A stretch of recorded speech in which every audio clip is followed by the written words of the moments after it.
What's up guys, welcome back to the channel, and in today's video we are going to be discussing Jojo's Bizarre Adventure.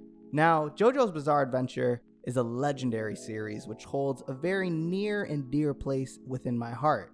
I was put onto Jojo's Bizarre Adventure not too long ago, and honestly, it's amazing. So, today we're going to rank Jojo's Bizarre Adventure from the worst season to the best. Let's get it!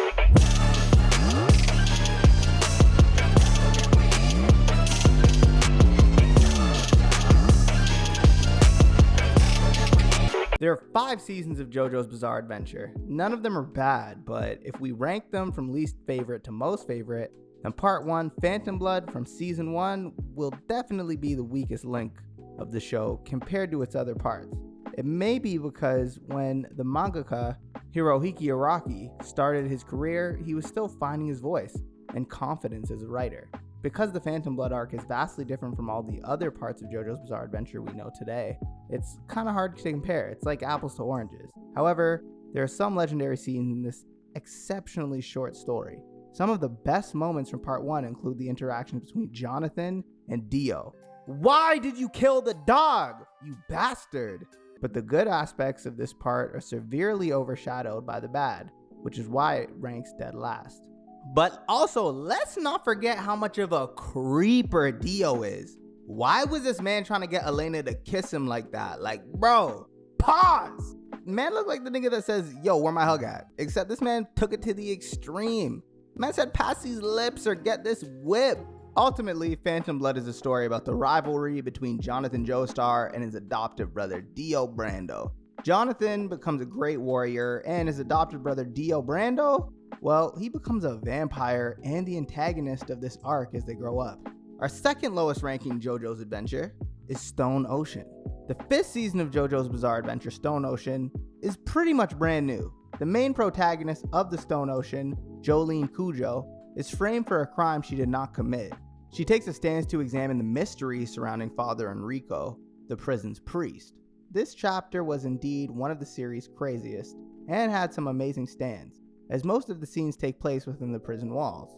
There have been a few glimpses at the villain Father Pucci, who is sufficiently menacing in his quest to avenge Dio.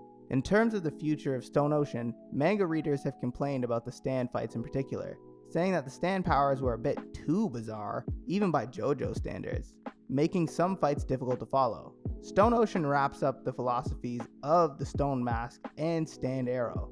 Ultimately, Stone Ocean is known as the climax to Jojo's Bizarre Adventure. Our third highest on the list is Battle Tendency. Battle Tendency is the second part of season 1. What makes part 2 so memorable is the sheer realization of how different it is from part 1. Battle Tendency focuses on Jonathan Joestar's grandson, Joseph Joestar, and continues the story of the mysterious stone mask that turned people into vampires. And I'm not talking about no Edward Cullen bitch-ass vampires. I'm talking about Blade. I'm talking about Morbius. It's Morbin time. Okay, maybe not Morbius. Battle Tendency ultimately gives us one of the most popular and entertaining JoJos in the form of Joseph Joestar. Joseph is the total opposite of Jonathan in the best way possible. Joseph was the first JoJo to demonstrate that combat is a contest of power as well as intelligence. Joseph is never stronger than his opponent, but he is skilled at bluffing his way to victory. The Pillar Men, the antagonist, is both terrifying and weird. Araki the writer managed this time to employ Haman more effectively than in part 2. Battle Tendency also has a fantastic opening sequence called Bloody Stream. Now for our top 3, and third place is none other than Diamond is Unbreakable. The Jojo Bizarre Adventure series is always fantastic, but in the case of Diamond is Unbreakable, the series becomes even more crazy. The characters in it have so much personality that you often feel like the writer poured all his heart into creating them. Araki does consider Diamond is Unbreakable to be his favorite part of the series, and Josuke is the most grounded protagonist of all the JoJos. I mean, when we first meet this man, he's locked up in the bin. Man's been a savage his whole life. Man's like Akon, I'm locked up. This season follows Josuke, the illegitimate son of Joseph Joestar. In this season, he investigates a series of murder crimes in his hometown. Josuke's stand, Crazy Diamond, has the ability to break things apart and put them back together, which makes for some engaging fights. Stands are also vastly improved over Part 3, with variety keeping the intrigue and excitement at a high throughout its long length. Diamond is Unbreakable remains many fans' favorite part. In second place, we have Stardust Crusaders. Stardust Crusaders is known as the part of the series that changes the formula in some major ways. It had the first introduction of stands, which are physical expressions of a person's fighting spirit, which became a well-known trope throughout the JoJo's later entries in the series.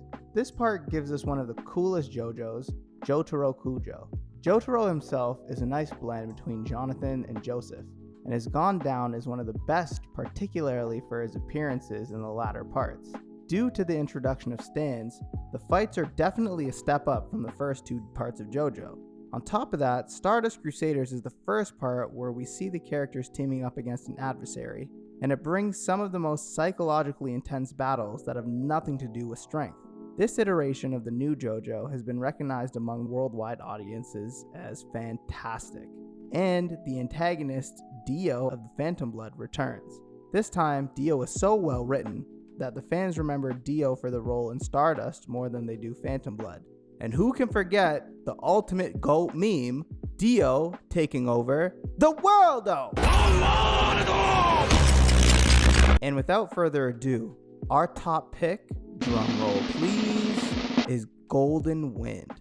Golden Wind is the most favorite or strongest season of the JoJo's Bizarre Adventure series. Golden Wind switches things up, shifting to a crime theme after season 4. Giorno Giovanna, the illegitimate son of Dio himself, is the protagonist of Golden Wind. He has a fantastic character design with a little exciting characterization, especially compared to the other JoJo's.